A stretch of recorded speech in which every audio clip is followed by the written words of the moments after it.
আমার দাদা ভাই ও দিদি ভাই, তোমরা সবাই কেমন আছো? আশা করি সবাই ভালো আছো, সুস্থ আছো। এই যে সকালে 8টার দিক থেকে ভিডিওটা শুরু করলাম। এই যে আলু ভাজা করছি পান্তা ভাত খাবো বলে। যে আলুটা ভাজা হয়ে গেছে, এবার ভাতটা বসিয়ে দেবো।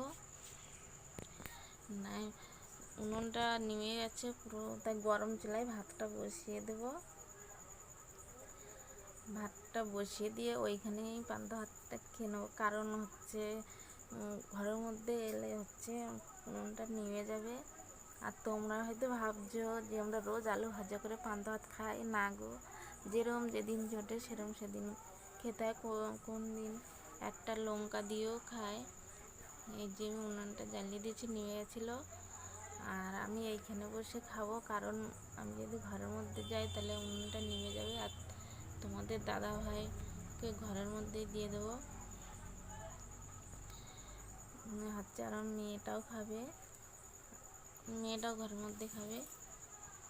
যে হচ্ছে এবার আমি তোমাদের দাদা ভাইকে দিয়ে আসবো।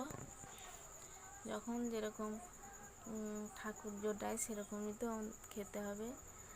আর ওই মেয়েটা কথা বলছে, মেয়েটার সাথে কথা বলছি। কি করবো, কপালটাই আমাদের খারাপ। তোমরা সবাই সাপোর্ট করছো, এইভাবে সাপোর্ট করো। আর তোমাদের দাদা ভাইকে আমি দিয়ে আসবো ঘরের মধ্যে। আর এই যে আমার পান্তা ভাত খাওয়া হয়ে গেছে, ভাতটাও ফুটে গেছে। আর এই যে তোমরা সে একদিন বলেছিলে কদিন আগেকার ভিডিওতে যে দিদিভাই চালতা দিয়ে ছোটো মাছ রান্না করবে, তাই আমি এই চালতাটা দিয়ে আগে একটা চালতার চাটনি করে খাওয়া হয়ে গেছে। আর এই চিংড়ি মাছগুলো দিয়ে রান্না করব। পুকুরে বেশি চিংড়ি মাছ হয়নি, যে কটা ছিল ওই কটাই দিয়ে রান্না করব। এই চালতাটা কেটে নিচ্ছি। ভিডিওটা কেমন হয়েছে তোমরা কমেন্টে